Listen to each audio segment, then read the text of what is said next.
friends, வணக்கம் and welcome back to my channel. thumbnailல பார்த்த மாதிரியே இந்த ரெசிபி செஞ்சு சாப்பிட்டாலும் அவ்வளவு டேஸ்டா இருக்கும்.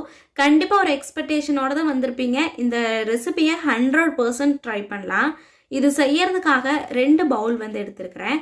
அதுல ஒரு பவுல்ல எக்கோட ஒயிட்டும் ஒரு பவுல்ல எக்கோட எல்லோவும் எடுத்துக்கலாம். தனித்தனியா தான் எடுக்கணும்.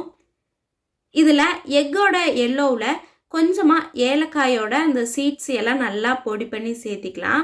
அது கூடவே கொஞ்சமா கோதுமை மாவு அப்படி இல்லைன்னா மைதா மாவு சேர்த்திக்கலாம். மைதா மாவு தான் நல்லா வந்து டேஸ்ட் கொடுக்கும். இப்போ அது எல்லாத்தையுமே நல்லா வந்து மிக்ஸ் பண்ணிட்டு ஒரு ஓரமாக வச்சிடலாம். இதை மிக்ஸ் பண்ணும்போது நம்ம ஃப்ளார் சேர்த்தனதுனால எக்கு கூட மிக்ஸ் ஆகிறதுக்கு கொஞ்சம் டைம் எடுக்கும். அதனால கட்டிகள் இல்லாமல் நல்லா நைஸ் பேஸ்ட் மாதிரி மிக்ஸ் பண்ணி எடுத்து வச்சுக்கணும். அதுக்கப்புறமா நம்ம எடுத்து வச்சிருக்கிற ஒயிட்டில் கொஞ்சமாக சுகர் வந்து சேர்த்திக்கலாம். இந்த சுகர் வந்துட்டு நம்மளோட ஆப்ஷனல் தான். சேர்த்துறதுனா சேர்த்தலாம், அப்படி இல்லைன்னா கொஞ்சமாக உப்பு வந்து சேர்த்திக்கலாம். பட் சுகர் சேர்த்துனா தான் நல்லா டேஸ்ட்டாக இருக்கும். நம்மளோட இனிப்புக்கு தகுந்த மாதிரி சுகர் வந்து சேர்த்திட்டு நல்லா வந்து இதை பீட் பண்ணணும். பீட் பண்ணிகிட்டே இருக்கணும்.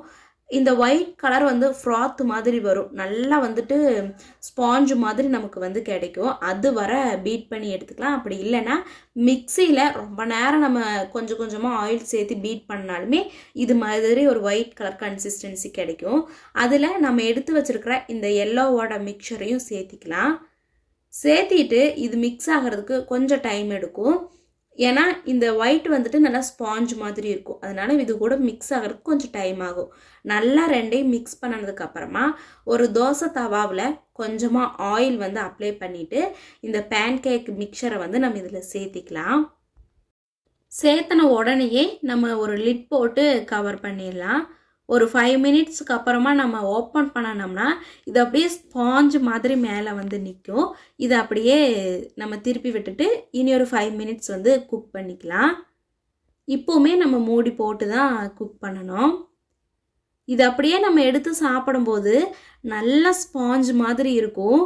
மறக்காமல் இந்த ரெசிபியை ட்ரை பண்ணி பாருங்கள். குழந்தைங்கள்லேருந்து பெரியவங்க வரைக்கும் எல்லாருக்குமே இது ரொம்ப ரொம்ப பிடிக்கும். கண்டிப்பாக இந்த ரெசிபியை ட்ரை பண்ணிவிட்டு எப்படி இருந்ததுன்னு கமெண்ட் பண்ணுங்கள். வீடியோ பிடிச்சிருந்ததுன்னு நினச்சிங்கன்னா, சப்போர்ட் பண்ணணும்னு நினச்சிங்கன்னா ஒரே ஒரு லைக் அண்ட் சப்ஸ்கிரைப் மட்டும் பண்ணிக்கோங்க. தேங்க்ஸ் ஃபார் வாட்சிங்.